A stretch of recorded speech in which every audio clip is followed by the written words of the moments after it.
Molhei muito, Carol, e agora? Ó, eu te ajudo a recuperar a planta afogada, mas morta, nem com reza brava. Vamos lá?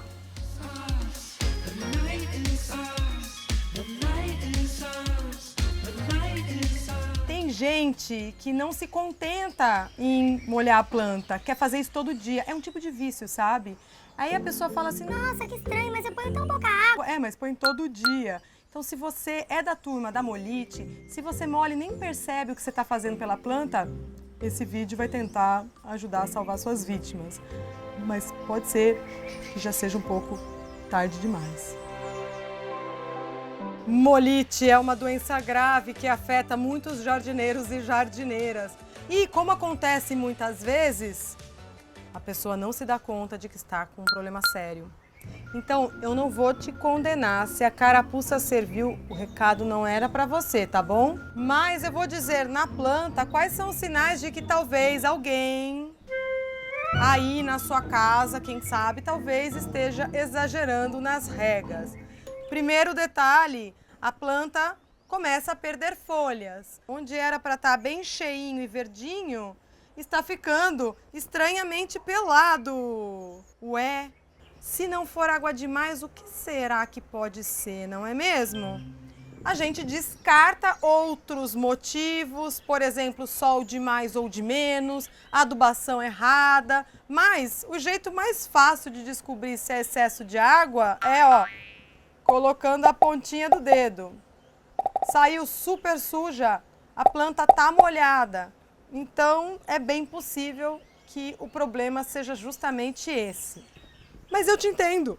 Quem tem molite às vezes resiste em reconhecer esses sinais. Então vamos para mais um. Também tenho a planta crescendo só para um lado. E aqui eu vou vendo também que as raízes, ó, elas começam a apodrecer junto. Então eu tenho uma massa de raiz mais viva e fresca em cima e embaixo um cheiro que começa a ficar ruim.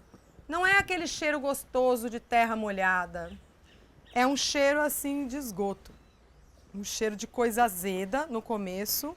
Mas se eu sigo ignorando os sinais, essa planta, coitada, um dia foi assim, bonita, feliz, até que ela foi esquecida embaixo da calha de uma casa e ficou gotejando dia e noite aqui do lado. Como era escuro o local, ela ainda se espichou para ver, quem sabe, se ela for um pouco mais para lá, ela foge da água, mas você viu que não resolveu, né? Então, olha a situação. Essa é uma planta saudável e essa daqui é uma planta com vários sinais de problema. E aí, claro, né, quando a gente começa a bobear, os bichinhos também aproveitam essa situação para aparecer e aí começa a surgir cochonilha, ó. Antes de começar a cuidar dessas moças afogadas, vou te convidar a participar do Planta Sem Praga. Dias 3 e 4 de dezembro, eu vou dar 2 aulões gratuitos e online, explicando as principais pragas. Vou falar um pouquinho sobre doenças e a gente vai aprender formas de evitar e combater para que esse tipo de problema não apareça no seu jardim. As aulas são abertas apenas para quem se matriculou. O link tá aqui embaixo para você fazer parte da turma. O que mais eu tenho de sinalização? Nessa planta especificamente, eu tenho esse estiolamento, que significa que ela está buscando sol, né? Na natureza, sol e seco geralmente estão juntos, de parzinho. Onde bate muito sol, o substrato seca depressa. E na natureza também o oposto é verdadeiro. Onde eu tenho mais sombra, eu tenho mais umidade. Então, se bate pouco sol, demora mais para secar, né? Fez sentido. Aqui, a minha planta está dizendo que tem tanta água e sombra que ela se espicha num lado para ir buscar mais sol. E como ela não consegue sair do vaso que está encharcado, ela te sinaliza: Por favor, troca de vaso, para de molhar, moça, tá demais. em casos de excesso de água, a planta morre de baixo para cima. Em casos de falta de água, ela morre das pontas para baixo.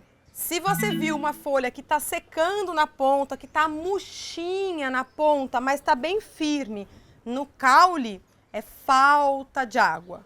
Se você viu uma folha que caiu ainda verde ou está amarelando, mas o cabinho está podre, é excesso de água.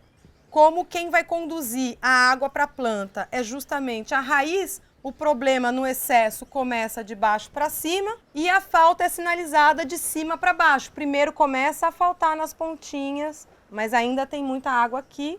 Aí essa falta vem avançando, os caules começam a secar até que a planta toda morre. Fez sentido? Se fez, diz aqui embaixo nos comentários, finalmente entendi. E agora que você talvez já esteja mais espertinho ou espertinha para entender a sinalização de excesso de água, eu preciso te dizer que algumas vezes não tem o que fazer, porque já não é mais recuperar uma planta, é trazer dos mortos mesmo.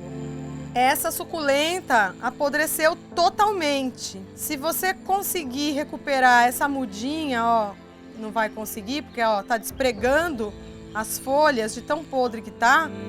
Casos assim são um prato cheio para bactérias e também lesmas. Por isso, descarte, tá? Isso aqui vai para compostagem para que esse material seja recuperado e vire humus saudável. As bactérias, durante o processo de decomposição, são exterminadas por bactérias mais legais e aí você pode reaproveitar isso aqui futuramente, certo? Aqui, o caso clássico que a gente vê em muitas espécies pendentes, como é o caso, por exemplo, das jiboias, das peperômias. A planta tem um caulezinho crocante que já tem água e, se você exagerou na rega, ela vai despregando pedacinhos da terra. Então, eu tenho um raminho que, como apodreceu já faz um tempo, a conexão dele já está totalmente podrinha, o raminho vai ressecando. Então, é uma sinalização muito doida. A pessoa que olha isso em close fala, mas está ressecado, Carol, como pode ser excesso de água se ela parece desidratada? Mas isso aconteceu porque molhou-se muito, apodreceu a conexão da planta com a terra, ela ficou ali pousada e aí, a partir desse momento, sem ter raiz para chupar água, ela foi só ressecando, tá? Note que tinha tanta água no corpo dela que mesmo que o caule esteja ressecado, a folha ainda permanece verde, presa. Mas todo o resto da sinalização me diz isso, inclusive essa terra super encharcada. Ó, folha amarela podre, substrato muito úmido e provavelmente, ó, as outras plantinhas que eu tento puxar estão com pouca raiz. Ó, você vai pegando, ela vai desmontando. Isso aqui era para ser um caulezinho mais firme. Essa planta foi replantada recentemente. Mas ele está literalmente perdendo para os fungos e as bactérias, tá? Ele está apodrecendo. Todas essas plantinhas do lado de cá são o lado triste das plantinhas do lado de cá. Então, às vezes, para você saber se ela está bem ou não, é só você ter uma outra de comparação. Essa daqui é uma jiboia enjoy saudável. Isso aqui são os restos mortais de uma jiboia que um dia foi saudável, tá? Dá para recuperar nesse estágio, mas nesse aqui não. Esse aqui a gente só faz um velório. Outra sinalização muito clássica de excesso de água é surgir cogumelo. Se tá nascendo cogumelo no seu vaso de cacto, tem muita coisa errada. Cogumelos gostam de umidade, mas geralmente não gostam de sol. Cacto gosta de sol e detesta a umidade, entende? Dependendo do estágio de afogamento da sua planta, basta suspender a rega. Se o problema é maior, você deve experimentar expor as raízes, assim, ó. Tira do vasinho, especialmente se tiver num vasinho de plástico, que acumula mais água, e deixa de um dia para o outro o torrão de raízes exposto. Só isso, tá? Você não vai recuperar o que já amoleceu, o que já caiu, amarelou, apodreceu, mas você dá uma chance de entrar ar novamente nas raízes. Porque o drama é exatamente esse. Quando a gente fala que matou a planta afogada, na verdade, a gente deixou a planta sem ar na terra. Onde era ar, penetrou água e nunca mais saiu, entendeu? Então, a partir do momento que eu faço isso, eu dou uma chance de arejamento do torrãozinho de raízes. Se for uma planta que está com um torrão imenso e você está vendo que o processo de afogamento está grave, você pode dar uma soltadinha para facilitar. Nosso objetivo é, de fato, desidratar um pouquinho esse torrão.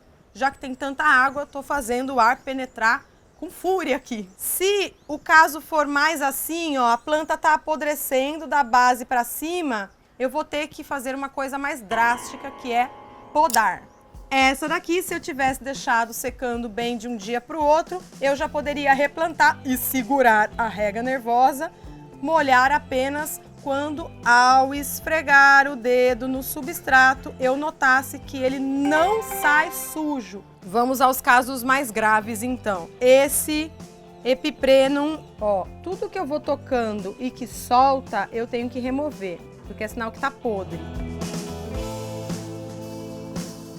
Use os seus órgãos do sentido, você não tem apenas os olhos e a visão, sabe? Eu vejo muitas vezes a pessoa querer receita para uma coisa que de tocar, ou de ouvir, ou de cheirar, você seria capaz de responder sozinho. Então, veja, quando a planta apodrece, ela começa a ficar com o substrato cheirando mal. Então, a gente tem que remover isso tudo. Ó, eu estou removendo com as mãos mesmo. Aqui, ela quer sobreviver, ela está fazendo umas raizinhas brancas bem fininhas na ponta. Você vê que ela está se esforçando.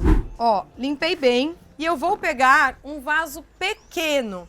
Quanto maior o vaso, maiores são as chances de você afogar a planta de novo. Quando ela tem pouca raiz, não adianta dar um monte de terra para ela. Ela precisa desenvolver a massa radicular antes de você oferecer bastante água, tá? Se tiver menor do que esse para essas daqui, ótimo, eu não tenho nenhum à mão, mas tudo bem. Venho com um substrato bem soltinho e agora vou começar a apoiar o pessoal, tá? Então, ó, abro, faço um vãozinho, encosto e devolvo a terra por cima, dando uma apertadinha.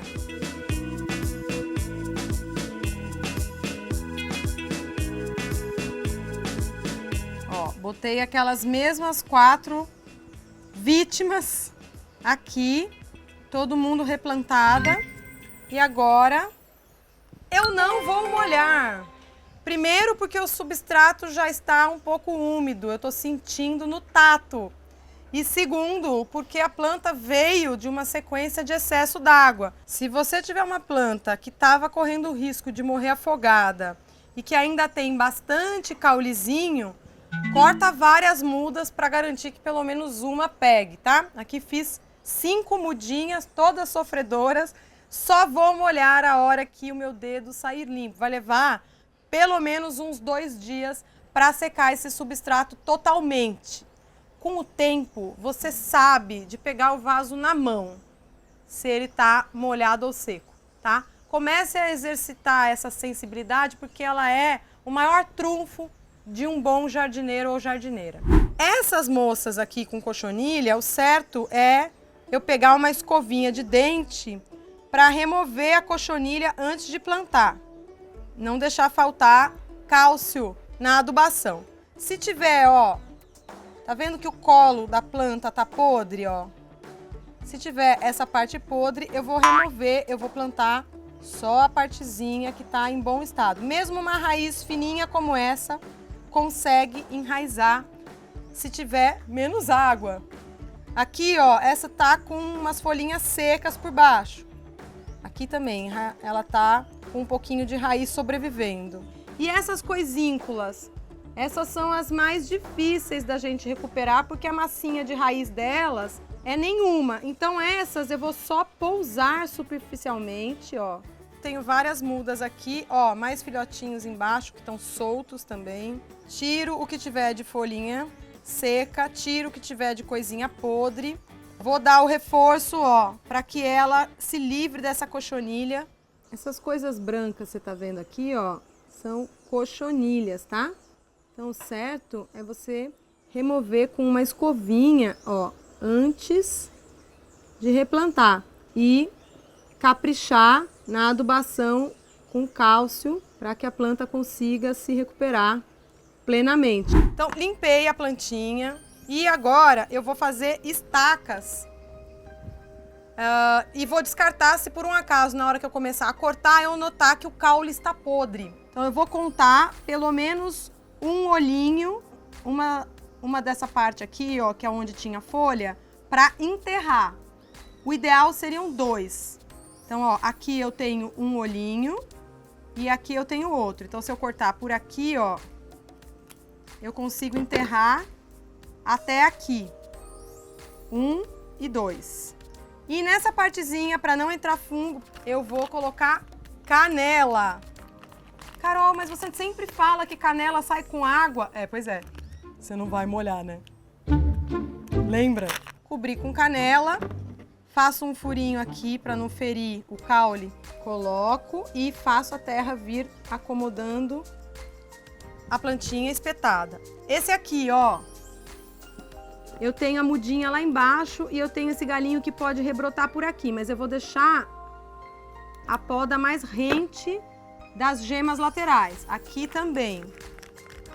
Vou colocar canela para quando eu tiver que molhar, eu mirar de um jeito que não vá molhar essa partezinha de cima, tá? E eu vou fazer a mesma coisa com as outras. Eu posso deixar o vaso bem cheinho se eu quiser. Use um vasinho pequeno quando você estiver recuperando plantas afogadas, porque a chance dele secar depressa é bem maior. Num vasinho grande você vai ter um risco dobrado, porque eu não sei se você conseguiu recuperar a planta, mas é certo que a sua recuperação da molite ainda vai levar um tempo.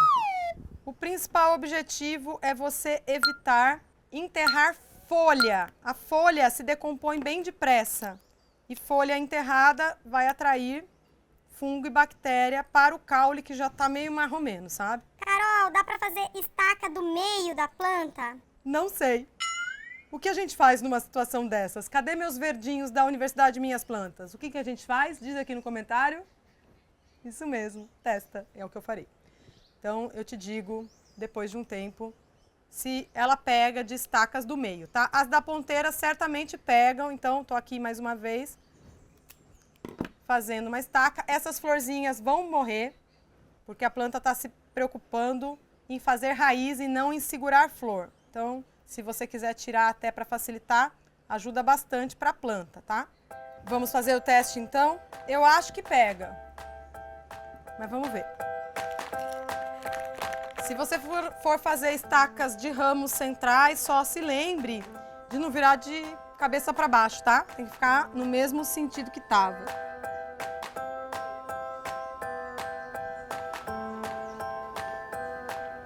Ficou muito bonitinho e tem mais chances agora de um dia voltar a ser uma plantinha feliz. Mas eu quero te ver no Planta Sem Praga, dias 3 e 4 de dezembro. Vamos dar o troco nelas!